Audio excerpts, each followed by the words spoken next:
All right, good morning, CCS, and welcome to debate number 3 of 3. Join me in welcoming our candidates.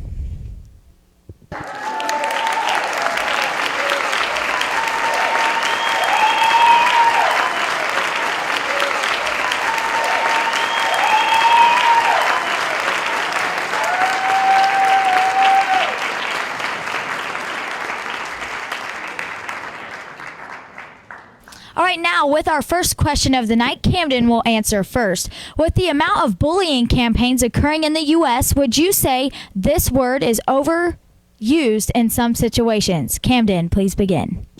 We are against all forms of bullying, and that includes protecting everyday students in public schools and private schools. But I believe that the largest and most prominent form of bullying is the attack on the unborn. Last debate, Andrew said, we cannot fix abortion because of the people in office. Are you saying that you put more power in the government's hands than the American people? I do not believe that we cannot fix and stop abortion. We can all put an end to abortion if the American people vote and stand up for what they believe in and stand up for what is right. How could anyone say that we cannot fix any problems in this country? All it takes is determination. And if Andrew won't stand up for the unborn and the murder of them, I as president will. Camden, you would not like to use your full minute, correct? All right, moving on. Andrew, can you please answer? So my opponent just completely avoided the question and spent 50 seconds attacking me because I guess misquoting me and generalizing my statements is what their party thinks is effective. So I'm actually going to talk about the topic and how to fix it. So the most common type of bullying is no longer physical bullying. It's most commonly verbal and social. And so nowadays, there have been studies that show it's not usually just one physical bully, but it's just an overall environment of attacking. So I think the key is the administration and faculty needs to crack down harder, and just the overall environment needs to be fixed instead of just targeting single people. And that's all I had to say. Andrew, you would like to not use your full minute, correct? All right, moving on to question number 2. This time, Andrew will begin. The Supreme Court recently ruled that gay marriage was legal. Was this an attack on states' rights? Why or why not? Andrew? Okay, it definitely was an attack on states' rights because there's this thing in the Constitution called the Amendments, and the 10th Amendment clearly states the powers not delegated to the United States by the Constitution nor prohibited by it to the states are reserved to the states respectively, or to the people. And if you search the Constitution from start to finish, you will find no reference whatsoever to marriage, because the founders had no desire to settle such matters, and they did not wish a future Congress to do so either. And that's exactly what our Congress did. They overruled the states, and 5 people, deciding it was okay, over 4 people, made it legal across all 50 states and across this great nation.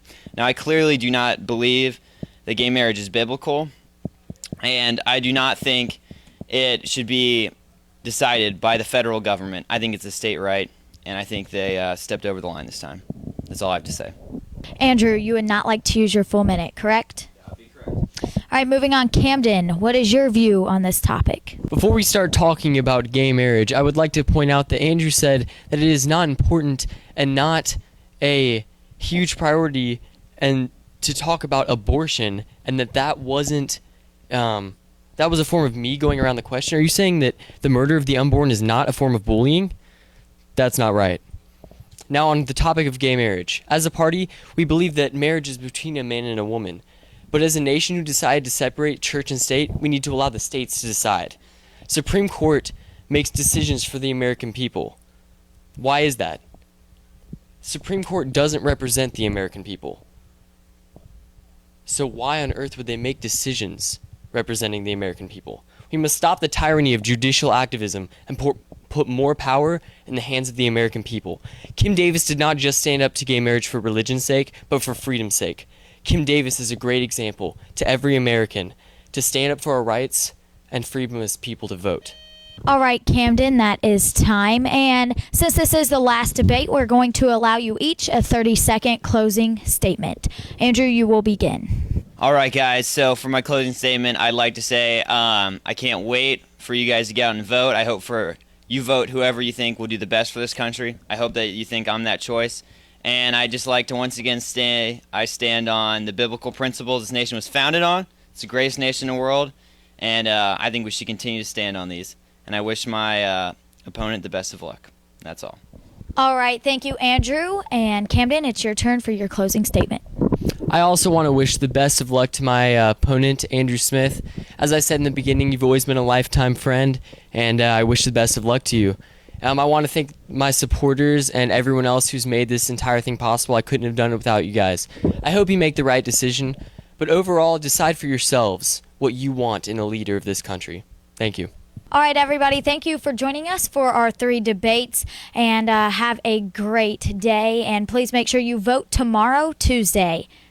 You stay Christian, Calvary.